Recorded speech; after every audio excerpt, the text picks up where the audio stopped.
Aquí estamos con Ivo Hernández, politólogo, y con Evelio Armas, historiador. ¿Hay mensajes de Twitter, sí, diputado? Como no, hay varios mensajes en el Twitter diciéndonos que es muy contundente los planteamientos que están haciendo, felicitan a los invitados al programa. Creo que de verdad estamos escuchando una visión distinta, pues, porque se ha hablado de la independencia hasta ahora es de los actos en las plazas, de todas esas cosas hay que hacerlas, pero hay que hacer un balance también de lo que ha transcurrido en estos 200 años. Y conversábamos en medio del corte sobre el tiempo que hoy requiere el cambio histórico, las sociedades modernas, las sociedades del celular, de la internet, del mundo globalizado. ¿Es un tiempo de próceres, de héroes solitarios, o es un tiempo distinto? Para los dos la pregunta. En los últimos 10 años, mucho fue lo que se analizó en el país, y se ha analizado muchísimas veces a lo largo de la historia, muy a propósito de la fecha de los 200 años, las figuras del caudillismo, luego de los líderes mesiánicos, luego de todas estas figuras que cabalgan sobre el descontento popular y en el que la mayoría siempre coloca las expectativas de cambio. ¿Vamos a seguir siendo así en Venezuela? Yo creo que nosotros estamos acercándonos muy aceleradamente a la era del nosotros y no a la era del yo o la era del él o el de aquel, ¿no? Yo creo que los héroes de hoy son los héroes anónimos, son los héroes colectivos, son los movimientos sociales los que están dando una lucha por la profundización de la democracia, y que, hablando de la independencia, son también los que están llamados a dar la lucha por mantener la independencia del país. La independencia es algo que se conquista, pero que también se debe mantener. Hay que mantener nuestra independencia, así como hay que profundizar nuestra democracia. Y esa es una tarea no de héroes, de milicias, no es una tarea armada, no es una tarea de defenderse de un supuesto invasor, sino que es una tarea sobre todo de conciencia y de lucha. Hoy mantener la independencia es, por ejemplo, asegurar de verdad nuestra alimentación, nuestra seguridad agroalimentaria, es desarrollar de verdad nuestro aparato productivo, es contar con nuestros propios recursos y recurrir lo menos posible al crédito, y sobre todo que es inaudito recurrir al crédito, a pedirle prestado a otros estados cuando estamos viviendo una bonanza petrolera en el país. Porque los venezolanos no solamente queremos mantener nuestra independencia, que ya es importante, sino que queremos contribuir, como lo hicimos en el siglo XIX, a nivel global, a la democratización de la comunidad internacional, tal como nos los planteamos en nuestra Constitución Nacional. Esa es una tarea que nosotros tenemos pendiente, y entonces esa no es una tarea para una milicia, esta no es una tarea para unos héroes, esa no es una tarea para unos caudillos, sino que tal como fue de verdad la independencia, es la tarea de un pueblo, es la tarea de una sociedad que hoy se organiza bajo la forma de movimientos sociales para sus conquistas fundamentales, las cosas que tiene que conquistar y las conquistas que logró, que debe mantener. Sí, bueno, yo veo con enorme preocupación la situación como se está planteando, y lo digo porque me parece, y en este sentido es bueno hablarle también al pueblo que ha creído, o a las personas que han creído en el mensaje presidencial desde el 98. Muchos de ellos tuvieron sobradas razones para creer eso. Venezuela no va a volver nunca más al pasado, y no va a volver porque ya prácticamente llevamos una media generación cruzada, luego de lo que son 14 años con este gobierno, y vamos a tener un país muy complejo, donde vamos a tener unos retos muy importantes. Los retos que se le avienen a Venezuela, luego que pase este momento histórico que estamos viviendo, van a ser muy difíciles, porque económicamente el país está muy mal herido. El gobierno no ha hecho sino durante mucho tiempo endeudar a la nación de manera irresponsable, y ha endeudado a la industria petrolera. Va a ser muy fácil entonces después decir, mira qué mal está sucediendo, mira qué mal lo están haciendo. Lo que no se van a dar cuenta, y es exactamente lo que está pasando ahorita, por ejemplo, en los Estados Unidos, donde la administración Bush endeudó fuertemente al país y ahora le toca a Obama recoger los platos y entonces hacer las medidas difíciles, pero no las hace porque su administración sea deficiente per se, sino porque la anterior dejó la situación tan escaldada que entonces toca tomar medidas difíciles. La próxima administración venezolana le van a tocar situaciones muy complejas y hacer comprender a las personas que no más personalismo. Venezuela ya no necesita un hombre. Aquí ni siquiera Superman nos puede resolver la situación. Somos nosotros con un equipo y tenemos a los mejores.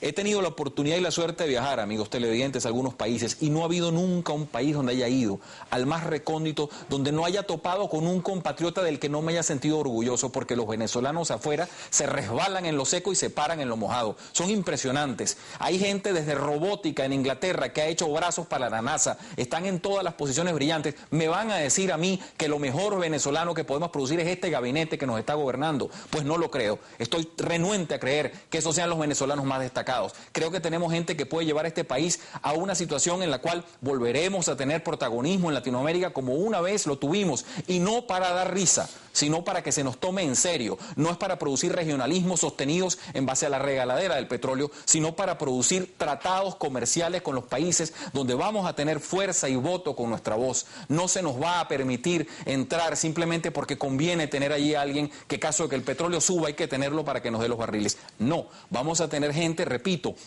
como tuvimos un servicio exterior de primera, con gente alineada y que conoce su trabajo. Vamos a tener economistas de primera para que planifiquen y la inflación vuelva a ser un fenómeno de un dígito. Un día lo fue, fallamos, tenemos 30 años dando vuelta en la misma situación, pero la vamos a superar. Y repito, esto tiene que entenderlo la administración actual. Debe comprender que se está encaminando el país a una transición hacia un régimen diferente. El presidente no goza de salud ni para una campaña electoral como la que se le aviene, ni para sostener un nuevo gobierno. Él lo sabe y lo saben sus médicos. Debe hablársele con sinceridad a la República. República es un término romano que significa cosa de todos. La res pública, es decir, una cosa que nos pertenece a todos, no es del grupo gobernante, no es de los militares que apoyan al régimen, no es de los partidos políticos, es de las personas que estamos viviendo en este país y que somos socios, participantes y miembros de ciudadanía con la cédula que tenemos. De manera que ellos, esas personas que estamos acá, estamos exigiendo, primero, que se nos informe. No queremos más limbos donde se nos diga quizás, tal vez,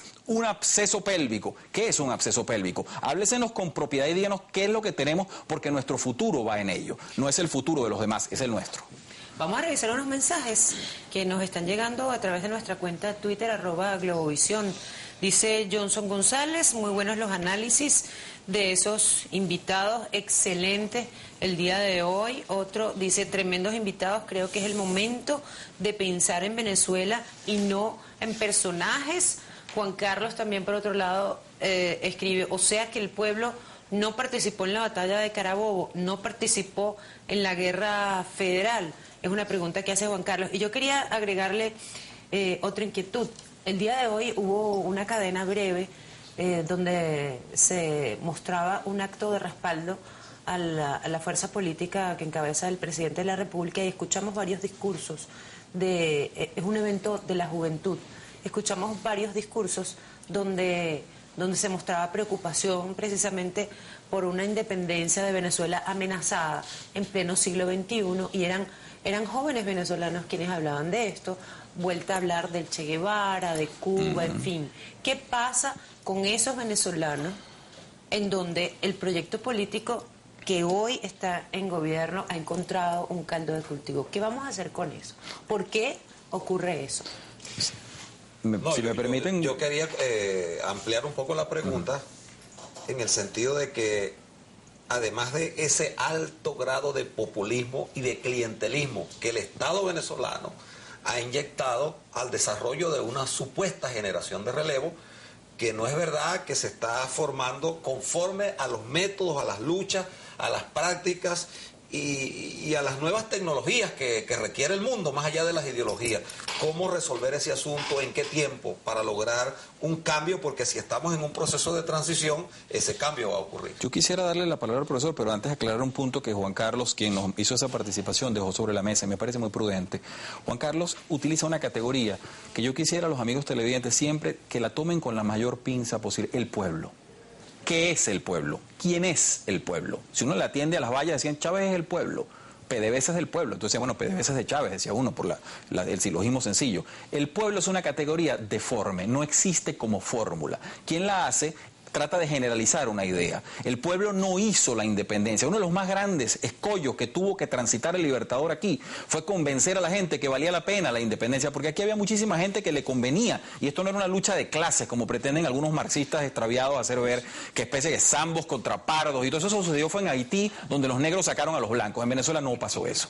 Aquí en Venezuela pasó una cosa mucho más compleja y mucho más llena de matices difíciles, como nos corresponde como sociedad y lo que éramos en ese momento. De manera que el pueblo no es que hizo, y tampoco fue que Zamora hizo unas guerras, eso está totalmente diluido. Lo que además era dueño de esclavos. Hay que entender eso, primeramente. Además era un hombre que respondía a una clase social muy particular y que utilizaban algunas personas muchas veces porque eran los peones de la hacienda o los esclavos que tenían y los metían en la guerra también. Esa categoría, el pueblo, yo le invito siempre a la teleaudiencia a tomarla con mucha discreción. Hay que tratar de entender, eran hombres, era un momento, qué sucedió, quién lo hizo y cómo se hizo. Es fácil hablar y llenar de categorías, pensar que Guevara de la Serna, conocido como Ernesto Che Guevara, era el hombre que aparece en la foto. Eso es un mito. Ernesto Guevara lo que hizo fue que fusiló un gentío cuando llegó a La Habana, mató a muchísima gente. Hoy en día se le enjuiciaría por criminal de guerra, porque era gente que se hizo con unos juicios absolutamente absurdos. Eso es la primera medida. Segundo, militarmente, ni siquiera fue el general más destacado, si lo quiere ver así, fue Huber Matos quien tomó a Santiago de Cuba. Entonces, vamos a hablar las cosas como son,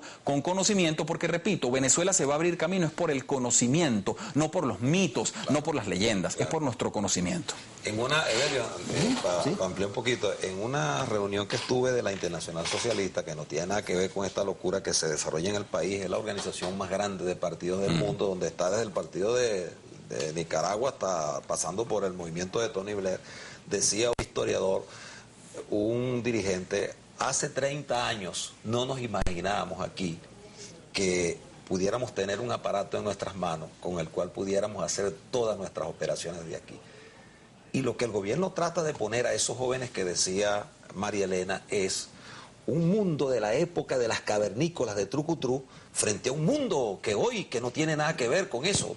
A eso creo que se refería María Elena y quiero un poco reforzar el planteamiento. Y en efecto, y la pregunta que se hace a través del Twitter nos brinda la oportunidad de tomar el hilo de lo que veníamos diciendo, ¿no? Mira, claro que el pueblo participó en la guerra de independencia, ¿no? Independientemente de lo que llamemos el pueblo, pero se organizó bajo la forma que se organizaban para esa actividad la política en el siglo XIX, que eran ejércitos, igualmente en la guerra federal. Pero la lucha por la democracia, por ejemplo, el pueblo se organizó en partidos, y lo que nosotros tenemos planteado hoy, insisto, en el siglo XXI, es la organización de la sociedad como movimientos sociales y como organizaciones sociales. Y es para librar la lucha y las batallas que nosotros tenemos pendientes hoy día por el mantenimiento de nuestra independencia y por la profundización de la democracia. Tú terminabas el segmento anterior haciendo una panorámica de cómo se ve el país desde el punto de vista de las luchas que hoy tenemos por delante. Mira, y eso pudiéramos trasladarlo en buena medida al 98, porque es que ¿cuál era la situación que se vivía en el 98?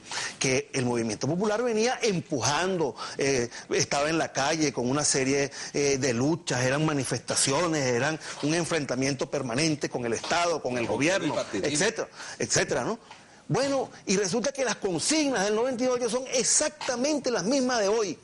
Es decir, 14 años sin avanzar en las conquistas que el pueblo venezolano tiene pendiente. Entonces, esas son las cosas que nosotros debemos revisar, más allá de nombrar personas, porque nosotros cuestionamos que se trate de héroes, de caudillos, etcétera, pero entonces cada ratico los nombramos y cada ratico hacemos el análisis a partir de incluso de las circunstancias personales de ciertos caudillos y de ciertos héroes, entre comillas, ¿no? Yo veo la historia como la historia de la sociedad, lo que los pueblos van conquistando, y ahí sí es verdad que las cosas perduran. Cuando un pueblo hace una conquista, eso es como la palma en el llano, pues, ¿no? Que se mantiene, no la pica el gusano, pues, ¿no? Entonces, la independencia nuestra no fue un acuerdo entre estados, ¿no? Para que Venezuela gozara de una semi-independencia o algo así, o algo como lo que le proponía la Gran Bretaña a la India en la época de Gandhi, ¿no?